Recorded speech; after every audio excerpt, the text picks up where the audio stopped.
안녕하세요. 저는 30대 후반의 여자입니다. 인생을 살다 보면 내가 쌓아왔던 모든 것을 송두리째 흔들어버리는 악연을 만나기도 하죠. 벗어나려고 해도 계속 엉키게 돼서 결국은 나를 망가뜨리고 말더라고요. 평소에 사연을 즐겨 듣다 보니 문득 저와 얽혔던 지독한 악연들이 떠오르는 날이네요. 지금 생각해봐도 기가 막히지만 다 털어놓으면 후련해지지 않을까 하는 마음으로 제 이야기를 시작해볼게요. 저는 어릴 때부터 홀어머니와 둘이 살았어요. 지금에서야 저를 혼자 키우느라 엄마가 얼마나 고생하셨을지 가늠이 안 되지만 어린 시절에는 엄마의 사랑 덕분에 부족하다는 생각 없이 밝게 잘 자랐어요. 엄마는 분식집을 하셨는데 얼마나 저에 대한 사랑이 각별하셨는지 제가 다니던 초등학교, 중학교, 고등학교를 옮겨 다니시면서 장사를 하셨답니다. 언제나 일을 하셔야 해서 저를 돌볼 수 없으니 가까이서라도 지켜보려고 했던 마음이셨겠죠. 중고등학교 때는 친구들 데리고 가면 엄마가 언제나 떡볶이를 듬뿍 주시곤 했어요. 그래서 저는 항상 친구도 많고 즐거운 학창 시절을 보낼 수 있었던 것 같아요. 엄마는 제가 결혼을 한 후에도 다녔던 고등학교 앞에서 분식집을 하셨답니다. 가끔 가보면 교복 입은 아이들과 정답게 수다 떠시는 엄마를 볼 수 있었는데요. 그 시절의 엄마와 제가 생각나서 마음이 찡해지곤 했죠. 저는 얼른 자립을 해서 엄마에게 도움이 되고 싶었던 생각이 컸기 때문에 전문대를 나와서 바로 작은 회사의 경리로 일을 시작했답니다. 남편을 만난 지는 그 즈음이었어요. 친한 동료가 있었는데 같이 저녁을 먹으면서 찍은 사진을 동료의 친구였던 남편이 우연히 보게 된 것이죠. 그 이후로 자꾸 저를 소개해달라고 졸랐다면서 소개팅을 주선해 주었답니다. 처음 만난 남편은 동갑답지 않게 참 젠틀하고 좋은 가정에서 살아왔겠구나 하는 생각이 드는 사람이었어요. 문득 보이는 행동에서 여유가 느껴지고 대화를 해보니 저보다 아는 것도 참 많았죠. 남편은 적극적으로 구애를 해왔고 우리는 곧 연인이 되었답니다. 남편이 데려가는 식당이나 뮤지컬 극장, 여행은 저에게 참 새로운 곳이 많았죠. 살면서 해본 것도 가본 것도 별로 없다는 것을 남편을 통해 알게 되었달까요? 마치 저에게 신세계를 열어준 듯이 남편과 처음 해보는 것이 많아 데이트는 항상 즐거웠죠. 사귄 지 1년도 되지 않아 남편은 자꾸 결혼하자는 이야기를 꺼내더라고요. 저는 데이트하고 만나는 건 참 좋았지만 아직 20대 후반이었고 모아둔 돈도 없었기에 결혼은 한 번도 생각해보지 않았어요.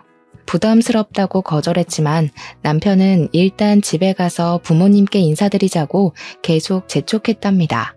그렇게 남편에게 끌려다니다 보니 어느새 남편 집 앞에 서 있더라고요. 시부모 댁은 서울 근교의 주택단지에 있는 단독주택이었는데 기와가 있는 현대적인 한옥으로 멋들어지게 지어져 있더라고요. 저는 쭉 빌라에서만 살아서 단독주택에 산다는 건 생각도 못 해봤는데 집을 구경해보니 참 멋지긴 했답니다. 앞마당과 뒷마당도 널찍하고 작게 텃밭도 있고 시부모님은 드라마에 나오는 것처럼 여유롭게 살고 계시더라고요. 시부는 공무원을 하셨다가 퇴직한 지 얼마 되지 않았고 시모는 항상 전업주부셨다고 해요. 저를 위해 식사를 준비해 두셨는데 텃밭에서 직접 땄다는 신선한 채소와 윤기 나는 갈비찜을 먹으며 잠시나마 완전한 가족 속에 있는 듯한 행복을 느꼈죠. 그런데 남편은 부모님께 저에 대해 아무 말도 하지 않았던 모양이에요. 홀어머니가 분식집을 하시고 저는 경리로 일한다는 걸 아시더니 시모의 표정이 바로 차갑게 돌변하시더라고요. 방금 전까지는 인자한 미소를 지으시면서 며느리가 너무 예뻐서 손자보면 아주 잘생기겠다고 하시더니 제 쪽은 쳐다보지도 않으셨어요. 30도 안 됐는데 아직 결혼은 너무 일러. 결혼이 하고 싶으면 5년은 있다가 해라. 5년을 어떻게 기다려? 왜 갑자기 억지를 부리세요? 난 내년 안에 꼭 결혼할 거예요.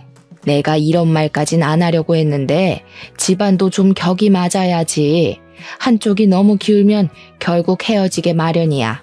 아가씨도 내 말 서운하게 생각하지 말고 반반한 얼굴 믿고 우리 아들 꼬신 모양인데 취집하려고 마음 먹었으면 더 나이 있는 남자를 잡던가 순진한 애 데리고 뭐 하는 거야? 어휴, 염치도 없어라. 저는 결혼하려는 마음도 없었는데 한순간에 결혼하지 못해 환장한 여자가 되어 있더라고요. 여태껏 살면서 이런 험한 소리는 들어본 적이 없어서 머리가 하얘져 대꾸 한마디도 못하겠더라고요. 남편이 저를 붙잡았지만 부들부들 떨리는 손을 애써 잡으며 그 집을 나와버렸어요. 그렇게 남편과 헤어지려고 마음을 먹었죠. 남편은 매일 회사 앞으로 찾아와서 절대 못 헤어진다며 눈물까지 보이더라고요. 시모한테 받은 모욕을 떠올리며 모질게 대하려고 했지만 사랑이 뭔지 남편 얼굴만 보면 같이 눈물이 흐르더라고요. 자기가 책임지고 허락받을 테니 헤어질 생각만 하지 말라면서 저에게 더욱 정성을 다했답니다. 헤어진다는 생각만 해도 가슴이 저미는데 눈물이 어떻게 끝낼 수가 있었겠어요.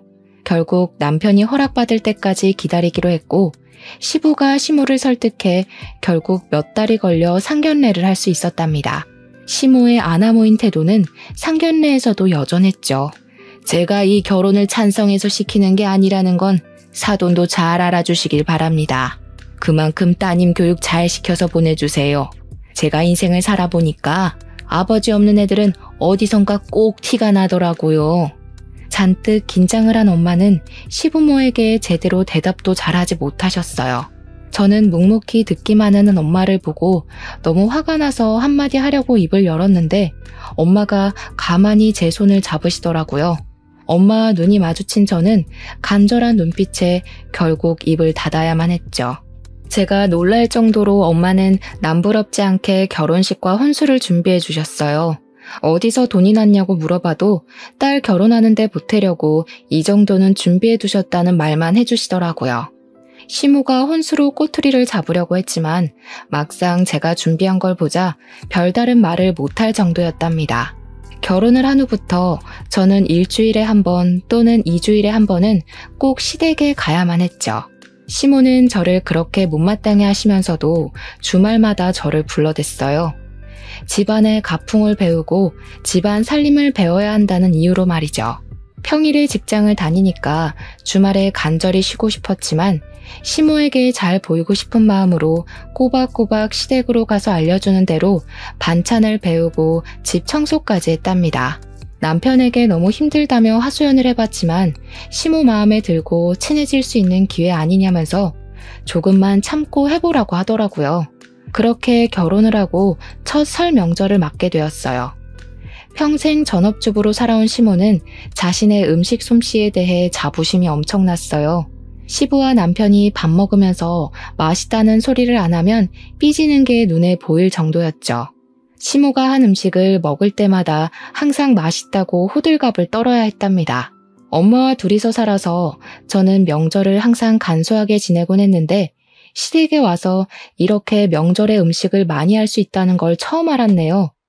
친척들이 많이 온다며 음식량을 어마어마하게 준비하더라고요. 3시간을 꼼짝 못하고 전을 부치는데 허리가 끊어질 것 같았죠. 음식 하나 할 때마다 앞으로 제가 할 일이니 똑바로 보고 배우라며 얼마나 무섭게 다그치는지 다음 명절이 벌써 걱정될 정도였답니다. 새벽부터 이른 저녁까지 시모와 꼬박 음식을 했는데 기절할 것 같이 힘들었어요. 시부와 남편은 손 하나 까딱하지 않고 텔레비전을 보고 있는데 제 눈치를 본 남편이 어슬렁거리며 주방에 들어왔다가 시모에게 내쫓기더라고요. 막 저녁 준비가 다 되었을 때 초인종이 울렸어요. 친척분들은 내일에야 올 텐데 누구인지 의아한 참이었는데 남편이 신나서 현관문을 열더라고요. 제 또래의 젊은 여자가 다소곳이 집 안으로 들어왔어요. 시모도 얼른 여자에게 다가가서 손을 맞잡으며 아주 반기더라고요. 묶은 머리가 다 헝클어지고 땀으로 절은 제 모습과는 다르게 그 여자는 한눈에 봐도 비싼 원피스를 차려입고 세련된 이미지가 인상적이었답니다. 얘는 왜 모질이처럼 서 있어? 형님한테 인사 안 하니? 엄마, 얘는 아직 형수 얘기 몰라. 설날 전에 말해두려고 했는데 깜빡했네. 남편이 외동인 줄 알았는데 낯선 여자가 형수라니 무슨 말인지 도통 이해가 되지 않더라고요. 사실 내가 형이 있었는데 우리 결혼하기 2년 전에 교통사고로 죽었거든. 이분은 형수님이고 형하고는 사별했지만 우리 집하고는 어릴 적부터 아는 사이라 명절 땐 꼭 부모님 뵈러 오지. 반가워요. 결혼식도 못 가보고 이렇게 처음 만나네요. 앞으로 종종 만날 테니 우리 친하게 지내요. 나보다 1살 어리다고 하지 않았어? 형님이라는 여자가 남편을 돌아보며 반말로 물어보는데 정말 아주 오래전부터 스스럼 없이 지낸 것 같은 분위기를 풍기더라고요. 1살 차이밖에 안 나는데 어쩜 둘이 이렇게 차이가 많이 나는지. 우리 혜정이는 변호사야. 그것도 아주 대형 로펌에서 일해. 내가 우리 며느리 자랑하는 재미로 살아요. 시모가 저렇게 다정하게 말할 수 있는 사람이란 걸 처음 알았던 순간이었죠. 아들과는 사별했는데 아직도 며느리라고 살갑게 부르니 제 입장에선 좀 이상하게 느껴졌는데요. 어릴 때부터 집안끼리 친했던 사이라니 그럴 수도 있겠다고 생각하고 넘겼답니다. 다 함께 둘러앉아 저녁을 먹기 시작했는데 저를 빼고 화기애애하게 대화를 하더라고요. 저는 마치 없는 사람처럼 맨 끝에 앉아서 밥만 억지로 먹는데 얼마나 서운하던져. 시모는 형님 숟가락에 반찬까지 얹어주더라고요. 제가 어머님 밥 먹고 싶어서 집에 오는 거 아시죠? 유명한 식당 다 가봐도 어머님 솜씨 따라가는 데가 없어요. 근데 이 동태전은 동서가 한 거야? 어머니 맛이랑 좀 다른 것 같은데? 어쩜 우리 혜정이는 말도 이렇게 예쁘게 하는지 몰라. 맞아, 동태전은 제가 한 거야. 앞으로 제사도 도맡아 해야 되는데 솜씨가 없는 것 같아서 걱정이야. 동서가 아무리 잘한데도 어머니 솜씨는 못 따라가죠. 20년에도 안 될 것 같은데요. 어머니, 건강하셔야 돼요. 전 어머님 음식 오랫동안 먹고 싶어요. 그럼. 아무리 아파도 우리 혜정이 밥은 해줘야지. 그나저나 녹용은 왜 또 보냈어? 저번에 해준 거 다 먹은 지도 얼마 안 됐는데. 두 사람의 대화를 들으니 민망해서 밥이 코로 들어가는지 입으로 들어가는지 모르겠더라고요. 며느리인 저보다도 서로 연락을 더 자주 하고 밖에서도 종종 만나는 것 같았답니다. 식사가 끝나고 거실에서 과일을 먹는데 4사람만 아는 이야기를 하고 저는 또 투명인간이 된 것 같았죠. 저는 어색한 분위기를 참다 못해 부엌으로 가서 혼자 설거지를 했답니다. 주방 정리를 거의 끝냈을 때 형님이 가는 소리가 들리더라고요. 저는 마중을 하기 위해 현관문 쪽으로 발길을 옮겼죠. 형님이 명품 가방에서 흰 봉투를 꺼내 시모에게 건네주었어요. 시모가 손사래를 치면서도 한박 웃음을 짓더라고요. 저는 가시라고 꾸벅 인사를 했지만 제 쪽은 쳐다보지도 않고 나가버렸답니다. 이게 형님과의 첫 만남이었어요. 그 후로 설날과 추석 되면 어김없이 시댁에 찾아와서 얼굴을 봐야 했는데요. 저와 형님을 비교하는 시부모와 남편 때문에 명절이 다가오면 잠도 못 잘 정도로 저에겐 큰 스트레스였답니다. 저는 아이를 갖고 싶었지만 소식이 없어 늘 걱정이었고 매주 시댁에 가서 일을 하는 것도 너무 스트레스였어요. 남편에게 도와달라고 말해봐도 시큰둥한 반응만 돌아와 저는 점점 더 지쳐갔죠. 그렇게 스트레스 받을 거면 차라리 일을 그만둬. 몇 푼 벌지도 못하는데 때려치우고 어머니한테 살림이나 제대로 배워. 그렇게 결혼한 지 5년이란 시간이 흘렀지만 여전히 아기 소식은 없었고 시모는 저를 더욱 무시하고 구박했답니다. 넌 도대체 밥만 축내고 하는 게 뭐니? 남들은 아기도 순풍순풍 잘만 낳았더구먼. 우리 집 대를 끊을 작정이야? 이래서 집안에 사람이 잘 들어와야 돼. 집에서 놀면서 우리 아들 돈이나 써대고 잘하는 짓이다. 어느 날 엄마가 전화가 걸려왔죠. 제 처지가 너무 우울했기에 엄마한테 보여주지 않으려고 안부 전화를 한 지도 찾아간 지도 너무 오래되었더라고요. 결혼하고 나서 시어머니가 보내주지 않아서 명절에도 한 번도 찾아가 보지 못했어요. 엄마는 항상 이해한다고 너만 잘 지내면 된다고 말씀해 주셨지만 혼자서 명절을 보내시는 게 얼마나 쓸쓸하셨을까요? 엄마는 큰 종합병원 이름을 대시며 오늘 그 앞에서 좀 만나자고 하시더라고요. 병원이란 말에 제 가슴이 덜컥 내려앉았죠. 저는 허겁지겁 병원으로 달려갔는데 1층 정문 앞에서 환자복을 입고 계신 엄마가 보이더라고요. 떨리는 가슴을 부여잡고 천천히 엄마에게 다가갔는데 얼굴이 말도 안 되게 수척해졌고 한눈에 봐도 심각한 병에 걸렸다는 걸 알 수 있었죠. 엄마는 저한테 말도 하지 않고 혼자 검사도 다 받으셨더라고요. 이미 손 쓸 수 없을 정도로 전이가 되어 의사가 수술도 권하지 않았다는 폐암 말기였답니다. 저는 엄마를 부여잡고 하염없이 울었답니다. 제 팔 안에 들어온 엄마의 몸이 얼마나 야위었는지 안으면서도 어찌나 놀랐는지요. 왜 몸이 아픈데 나한테 말을 안 했어? 어떻게 혼자서 검사를 받을 생각을 해? 평소에 병원 접수도 혼자 못하면서. 몸 아픈 지 얼마 안 됐어. 기침 심하게 해도 감기인 줄 알았지. 진통제 먹으면 또 괜찮아지고 그러니까 별로 아픈 건 못 느꼈어. 그게 말이 돼? 어떻게 암이 다 퍼질 동안 아무 증상이 없을 수가 있어. 우리 당장 수술 날짜 잡자. 항암 치료도 해달라고 하고. 엄마는 아무 대답도 하지 않고 제 울음이 사라질 때까지 제 등을 두드려 주시며 기다려 주셨죠. 주치의를 만나 상담을 해봤지만 치료하는 건 환자의 자유지만 더 고통스러울 수도 있다는 매정한 대답만 들을 수 있었답니다. 저는 당장 엄마를 제 옆에 모시고 간호를 하기로 했어요. 살고 있는 아파트는 방이 2개라 엄마를 충분히 모실 수 있을 것 같았죠. 남편이 퇴근해서 들어오자마자 울면서 속사포처럼 이야기를 쏟아냈어요. 장모님을 간호해야 되는 건 맞는 건데 여기에 모시긴 좀 그렇지 않아? 저는 생각보다 차가운 남편의 반응에 당황을 했답니다. 만약 시모가 큰 병에 걸렸다면 저는 시댁에 들어가서 간호하라는 말을 해도 받아들였을 텐데 말이죠. 사실 이 집은 우리 부모님이 해준 거니까 장모님한테도 여쭤봐야 되지 않겠어? 네가 우리 엄마한테 얘기를 한번 해봐. 어머님한테 말하면 당연히 안 된다고 하시겠지. 나 미워하시는 거 몰라서 그래? 어머님이 여기서 같이 사시는 것도 아닌데 꼭 시부모 허락을 맡아야 되겠어? 말씀 안 드리고 장모님을 모시고 오면 더 화내실 건 생각 안 해? 아, 난 몰라. 네가 엄마한테 허락받든가 말든가 네가 알아서 해. 난 머리 아파. 저는 남편의 태도에 많이 실망했죠. 돌이켜보면 지금껏 항상 방관자처럼 지켜만 봤을 뿐 저를 위해 나서준 적이 없었다는 걸 깨달았답니다.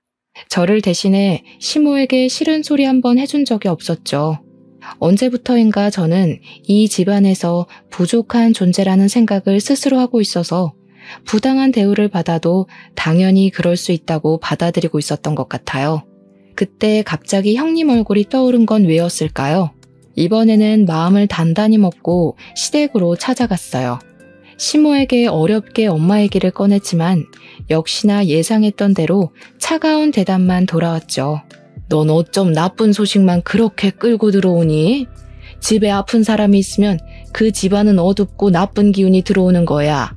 내 아들이 힘들게 일하고 들어와서 아픈 장모 보면 얼마나 기운이 빠지겠어. 너는 도대체 생각이 있는 애니? 어머님이 안 된다고 하셔도 저는 엄마 꼭 모셔야겠어요. 많이 아프신데 혼자 계시도록 할 수는 없어요. 저는 머리끝까지 화가 나서 벌개진 눈으로 시모를 노려봤어요. 갑자기 시모가 벌떡 일어나서 제 머리채를 잡고 흔들기 시작했답니다. 제 몸은 시모에게 잡혀 꼭두각시 인형처럼 이리저리 흔들리다 바닥에 패대기 쳐졌어요. 이게 어디서 말대답을 해? 병원에 입원을 시키던지 죽을 날짜 받아놨으면 요양원에라도 들어가면 되지. 네가 거기서 산다고 그게 네 집 같아? 너도 여차하면 쫓겨나면 그만이야. 죽을 날짜라뇨. 어머님, 우리 엄마한테까지 그렇게 막대먹게 말하는 건 못 참아요. 제가 그 잘난 집 나올 테니까 걱정 붙들어 매세요. 화난 시모가 제 손목을 낚아채려는 걸 탁 쳐내고 시댁을 나와버렸어요. 저는 그 길로 엄마 집으로 들어갔답니다. 날이 갈수록 몸이 약해져가는 엄마의 곁을 밤낮으로 지켰어요. 한동안 남편과 시모가 매일 전화를 해댔지만 받지 않았죠. 엄마가 아픈 건 너무나도 슬픈 일이었지만 시댁도 남편도 없이 엄마와 둘이 지내니 오히려 저는 너무 평안하고 행복한 기분마저 들었답니다. 그렇게 눈 깜짝할 사이에 몇 달이 흘렀죠. 제가 함께 살자 엄마의 상태가 조금씩 호전되는 것처럼 느껴졌답니다. 남편과 이혼할 것은 아니니 저녁 시간에 가서 남편이 먹을 요리를 해놓기 시작했어요. 엄마 집으로 들어간 초반에는 남편에게 연락이 왔지만 어느 순간부턴 아무 연락이 없더라고요. 제가 메시지를 보내고 답도 없고 말이죠. 가끔 집에 가보면 청소도 깨끗이 되어 있고 빨래도 밀리지 않고 제가 없어도 잘 살고 있는 것처럼 보이니까 서운한 마음이 들더라고요. 남편과의 사이가 나빠서 집을 나간 것도 아니었는데 마치 별거를 하고 있는 것 같은 상황이 되어 있었답니다. 그래서 불안한 마음에 저녁을 해놓기 시작한 거였는데요. 남편은 저를 다시 봐도 시큰둥하더라고요.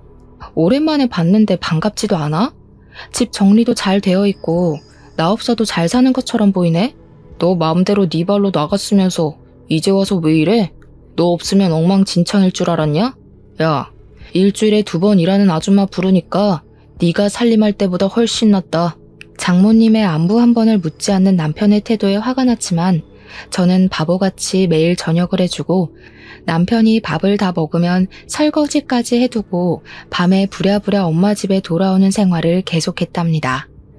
그렇게 지내던 어느 날 집에 가보니 남편이 평소보다 일찍 왔는지 거실 소파에서 자고 있더라고요. 한 손에는 핸드폰을 쥐고 있었는데 떨어질 것 같아서 살짝 손에서 뺐죠. 항상 비밀번호를 걸어두더니 그날따라 풀려 있더라고요. 화면을 언뜻 보니 빨간 하트가 있는 것 같아 남편 핸드폰을 다시 확인해 봤어요. 메시지 창을 읽는데 손이 부들부들 떨려오기 시작했습니다. 자기와 하트로 시작해서 주고받은 메시지는 너무 보고 싶어 못 견디는 연인들의 대화였죠. 왜 이제야 남편이 제가 집에 없어도 그리 무신경했는지 전화조차 하지 않았는지 이해가 되었죠. 오히려 제 발로 집에서 나가주었으니 얼마나 고마워했을까요? 저는 세상 편안하게 자고 있는 남편의 얼굴을 째려보았답니다. 배신감으로 온몸에 힘이 빠지며 당장이라도 주저앉을 것 같더라고요. 저는 손이 하얗게 될 때까지 핸드폰을 꽉 쥐고 서 있다가 정신을 차리고 메시지 창을 캡처하기 시작했어요. 그리곤 얼른 제 핸드폰으로 옮기고 다시 남편 손에 쥐어주었죠.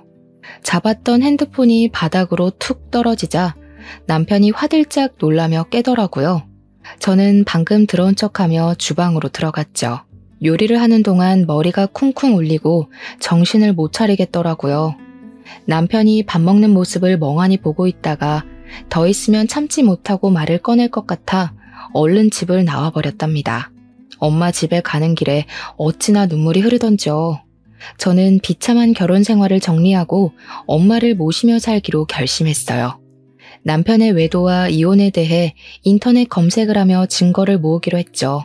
얼마 지나지 않아 엄마의 상태는 급격하게 나빠지기 시작했어요. 저는 매일을 조마조마한 마음으로 엄마를 간호했답니다. 침대에 누워 계시던 엄마가 저를 부르시더라고요. 엄마의 손에는 종이 한 장이 들려 있었어요. 엄마는 저에게 종이를 넘겨주셨어요. 그건 보험 증서였는데 수익자가 저로 되어 있더라고요. 사망보험금이 5억?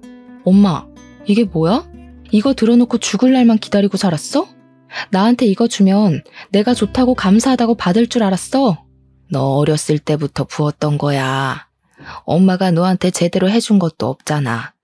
좋은 대학을 보내주지도 못했고 하고 싶은 거 다 해주지도 못했고 나 이런 거 필요 없어. 내가 바라는 건 엄마가 내 옆에 오래 있는 거야. 이딴 돈 엄마가 살 수 있다면 내가 엄마한테 줄게. 엄마가 없으면 이게 무슨 소용이야? 네가 시집가서 얼마나 힘들게 사는지 엄마가 다 알아. 알면서 도와주지도 못하고 사돈한테 한 소리 제대로 하지도 못했어. 이렇게 못난 엄마 네가 용서해줘. 엄마 가면 이 돈으로 너 하고 싶은 거 하면서 훨훨 날아가 살아. 넌 누가 뭐래도 세상 제일 소중한 내 딸이야. 저는 피를 토하는 심정으로 엄마 무릎에 고개를 묻고 통곡을 했죠. 저와 엄마는 오랫동안 함께 껴안고 뜨거운 눈물을 흘렸답니다. 엄마는 마지막이 곧 올 거라는 걸 알고 계셨던 걸까요? 얼마 지나지 않아 엄마는 숨을 거두고 말았습니다. 남편에게 바로 연락을 했지만 중요한 회의가 있다며 제가 장례 준비를 다 마친 뒤늦은 저녁에서야 왔더라고요. 가뜩이나 횡한 장례식장에 저 혼자 상주로 앉아있는데 돌아가신 엄마를 끝까지 걱정시키는 것 같아 면목이 없었답니다. 시부는 장례식장에 왔지만 시모는 오지도 않았죠. 알고 보니 친목계 여행 일정이 잡혀 있어서 지방으로 여행을 갔다더라고요. 끝까지 저와 엄마를 업신여기는 남편과 시모의 행동으로 인해 저는 이혼에 대한 결심을 더더욱 굳히게 되었어요. 장례식이 끝난 뒤 저는 다시 집으로 들어갔죠. 바람 피우는 걸 제가 알고 있다는 사실을 모르는 남편은 뭐하러 집에 들어오냐며 비아냥거리더라고요. 그날부터 저는 외도 증거를 찾기 위해서 집안과 남편의 옷을 뒤져봤지만 별다른 건 나오지 않았어요. 남편의 컴퓨터를 보려고 했지만 비밀번호가 걸려 있어 살펴볼 수도 없었습니다. 저는 남편이 자고 있는 밤에 몰래 나와 자동차의 블랙박스를 확인해봤는데 역시나 여자가 차에 타고 남편과 노닥거리는 음성을 찾을 수 있었어요. 목소리만 들어서는 누군지 알 수는 없었죠. 저는 그렇게 증거를 하나씩 찾아 나갔답니다. 그리고 엄마의 유언대로 저는 홀로 서기를 준비하기 시작했죠. 엄마가 남겨주신 5억의 보험금을 받아서 어떻게 써야 할지 고민을 했어요. 엄마의 목숨과 바꾼 귀한 돈인데 함부로 쓰고 싶지 않았어요. 저는 오랫동안 봐두었던 아파트 한 채를 사게 되었죠. 지금 살고 있는 동네에서 멀지 않은 곳인데 유명한 학군인지라 인기가 많은 동네고 아이 키우기도 좋은 환경이라 남편에게 그 아파트로 이사 가자고 말해본 적이 있었어요. 남편은 부동산에 대해 알지도 못하면서 몇 억씩 하는 아파트를 함부로 투자하냐고 저한테 핀잔을 주었거든요. 저는 운이 좋게도 바로 세입자를 받아서 다달이 큰 수익을 낼 수 있었답니다. 그러는 사이 추석이 돌아왔고 저는 아프다는 핑계를 대고 시댁에 가지 않았죠. 시모가 남편에게 전화해서 아프든 말든 끌고 오라는 소리가 수화기 밖으로 쩌렁쩌렁 들리더라고요. 그러거나 말거나 침대에 누워 이불을 푹 눌러쓰고 꼼짝도 하지 않았답니다. 명절에 안 가다니 너 제정신이야? 엄마가 장 다 봤는데 혼자 어떻게 하시냐고 난리야. 장모님 아프실 때 우리 엄마가 얼마나 네 편의를 봐줬냐? 이제 며느리 도리 제대로 해야 될 거 아니야. 우리 엄마 아프실 때도 설날에 가서 내가 음식 다 한 거 잊었어? 무슨 편의를 봐줬는데? 뭐 원래 이틀 자고 와야 되는데 음식만 해놓고 밤에 엄마한테 가게 해준 거? 그거 고마워라고? 어머니 죽고 못하는 며느리 또 있으시잖아. 형님한테 와서 같이 하자고 하지 왜? 야, 너 말 그따위로 할래? 형수가 어떻게 일을 해? 큰일하는 변호사가 너처럼 한가하냐?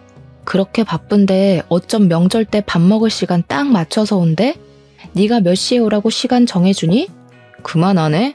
형수랑 너랑 급이 같아? 형수는 네가 그렇게 말할 수 있는 사람이 아니야. 말 조심해. 가기 싫으면 가지 마. 나중에 엄마한테 혼나고 울고불고 후회하지나 마. 남편은 문을 쾅 닫고 나가버렸답니다. 남편이 속으로 저와 형수를 어떻게 생각하고 있는지 잘 알 수 있었죠. 너무 황당하고 서러워서 엄마가 너무나도 보고 싶어 눈물이 났답니다.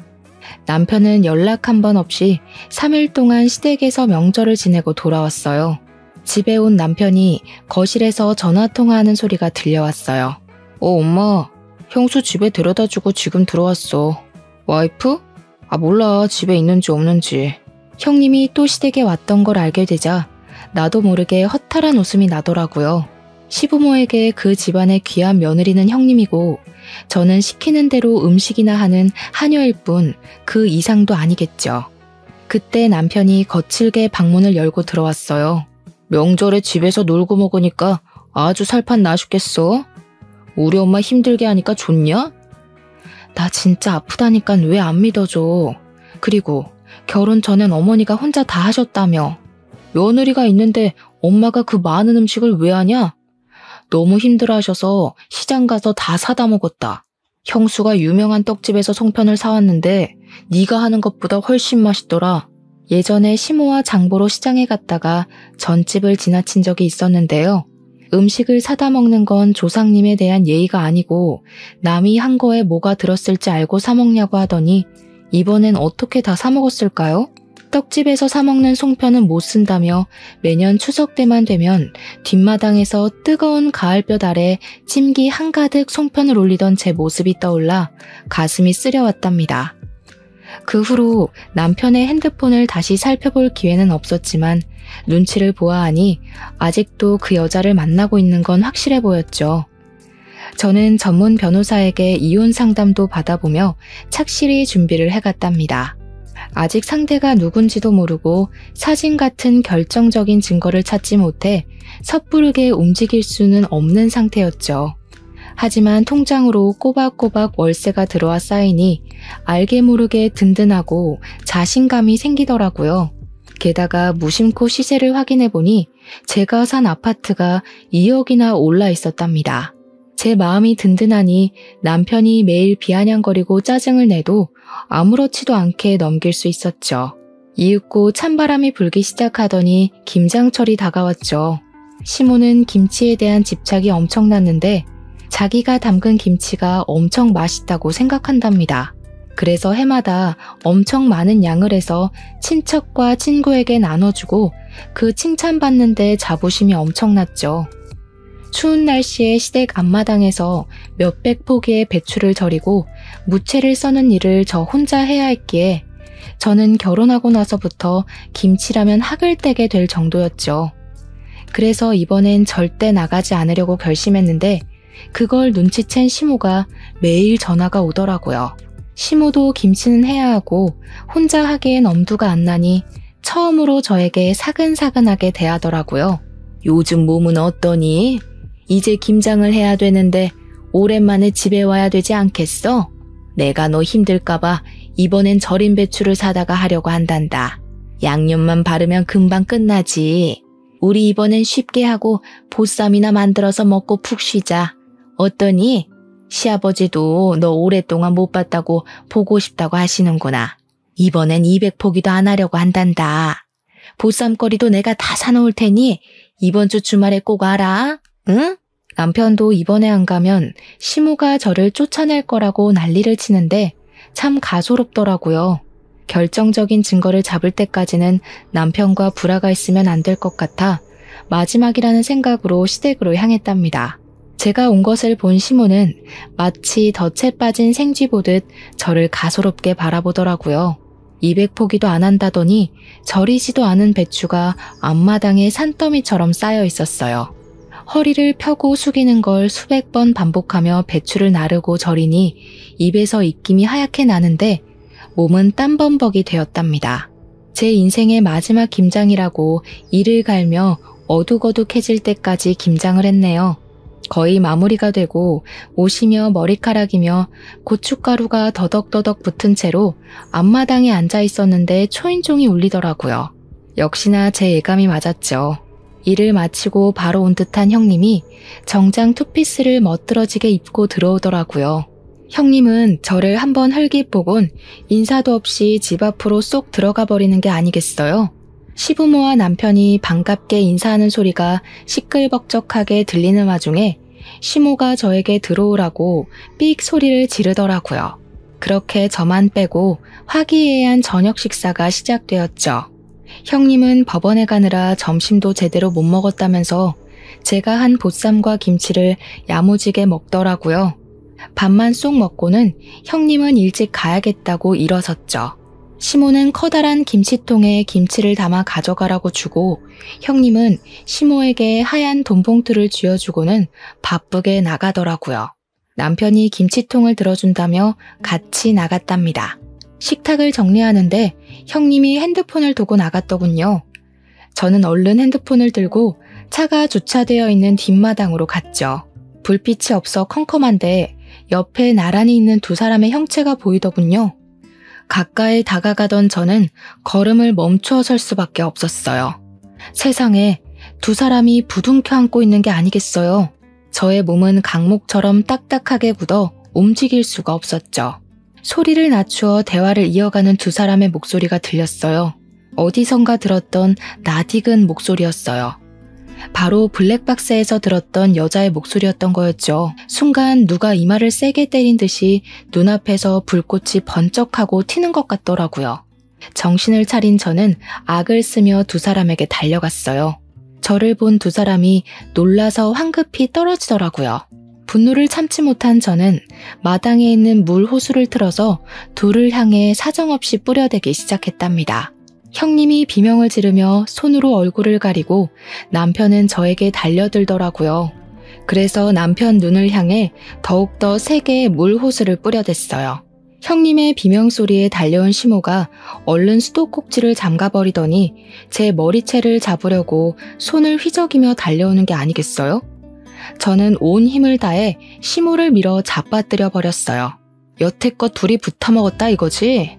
사람 하나 바보 만들고 재밌었니? 너네 이런 사이인 거 네 엄마도 알고 있었어? 이 나쁜 놈아.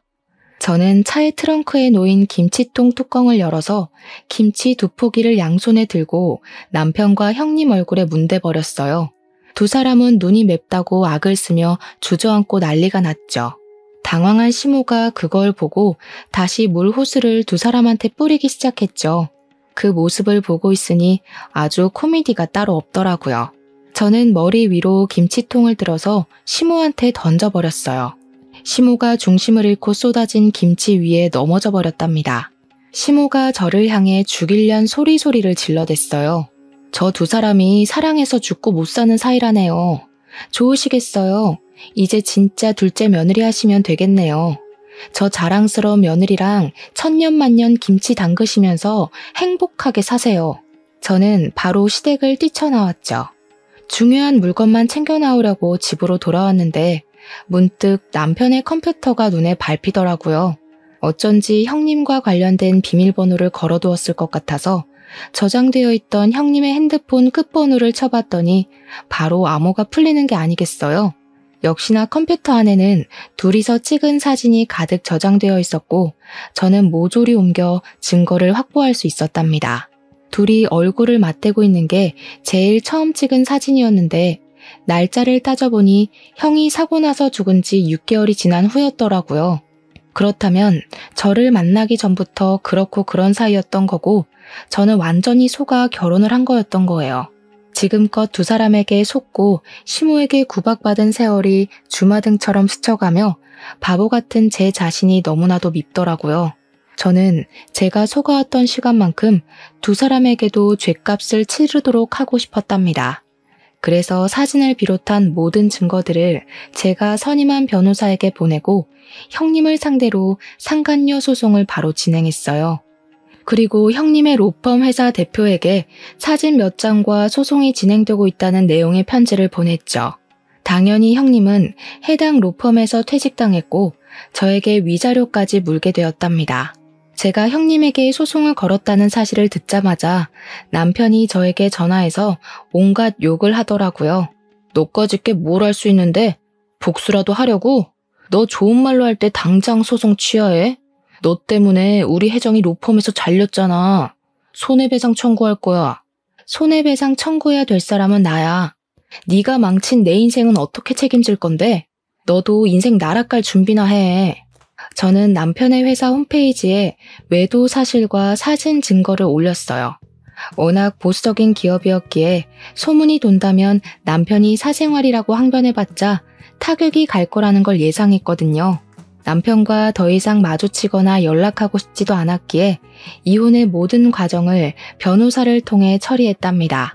외도의 증거가 너무 확실했기 때문에 남편은 소송도 해보지 못하고 제가 원하는 대로 조정 이혼으로 마무리를 지을 수밖에 없었죠. 남편의 외도 사실을 안 뒤부터 정보를 계속 수집하고 유리하게 이혼할 수 있도록 미리 준비해둔 덕분이었죠. 그래서 저는 살고 있는 아파트를 비롯한 재산 분할도 넉넉히 받을 수 있었답니다. 조정 협의하는 마지막 날 법원에서 남편을 만났는데 얼굴이 눈에 띄게 수척해져 있고 옷도 후줄근하게 입고 왔더라고요. 남편 인생을 이렇게 망가뜨려도 되냐? 너 이렇게 독한 애였어? 너 때문에 나 회사도 권고사직 당했어. 우리 엄마도 뇌출혈로 쓰러져서 지금 병원에 계신다. 그래, 인정한다. 나도 잘못했고 너도 잘못한 거 있어. 서로 용서하고 새롭게 시작해보자. 정신 나간 소리 하고 있네. 네 천년의 사랑이 들으면 어쩌려고 그딴 소리라고 있니? 들러리는 빠져줄 테니까 잘난 혜정이랑 행복하게 사셔. 그 나쁜 년 얘긴 하지 마. 로펌 잘리고 바로 지방에 있는 로펌으로 옮기고 연락도 끊겨서 알아보니까 거기 대표랑 그렇고 그런 사이더라. 내가 지한테 어떻게 했는데. 됐고 하소연은 당사자한테나 가서 해. 너는 인간의 탈을 쓰고 어떻게 이런 일을 벌이니? 지옥 가서 네 형 얼굴은 어떻게 보려고. 다시는 마주치지도 말자. 아, 이건 내 마지막 선물이야. 남편은 제가 건넨 등기부등본을 의아한 표정으로 훑어보더라고요. 내가 전에 이사 가자던 아파트 기억나? 네가 거긴 갈수록 떨어질 거라고 안목 없다고 나 엄청 무시했잖아. 나 그 아파트 샀는데 2억이나 올랐어. 너네 부모가 사준 아파트보다 거의 2배가 됐더라. 너나 안목 좀 높여야겠다. 여자 보는 안목도 좀 키우고. 저는 표정이 일그러지는 전 남편을 뒤로하고 가뿐한 걸음으로 법원을 나섰답니다. 그 후로 다시는 전 남편을 보지 않았고 소식도 모르고 잘 지내고 있어요. 이혼하고 나면 혼자 무슨 일을 하고 살아야 할지 고민이 참 많았는데요. 어릴 때부터 손재주가 있는 편이어서 반영구 화장 기술을 배워 지금은 숍을 차려서 바쁘게 지내고 있답니다. 입소문이 조금씩 나더니 평일도 예약이 꽉 차서 외로움을 느낄 시간도 없고요. 엄마 덕분에 구매한 아파트에서 혼자 살면서 느긋한 싱글 라이프를 즐기고 있죠. 남편의 무시와 시무에게 모진 대우를 받고도 꾸역꾸역 결혼 생활을 이어나갔던 건 가족이라는 울타리에서 떨어져 나가 혼자가 된다는 두려움 때문이었던 것 같아요. 하지만 가장 사랑했던 엄마와도 헤어지고 완전히 혼자가 된 지금 되돌아보면 그런 두려움을 가졌던 것이 얼마나 어리석었는지 잘 알 것 같답니다. 저는 혼자 살고 있지만 누구보다도 충만하고 기쁜 매일매일을 살고 있거든요. 나를 갉아먹는 누군가와 함께 지내는 게 더 외로운 거라는 걸 알게 된 지금이 더욱 행복하답니다. 저의 이야기에 한 사람이라도 희망과 용기를 얻게 된다면 참 기쁠 것 같은 생각을 하며 마쳐봅니다. 들어주셔서 감사합니다.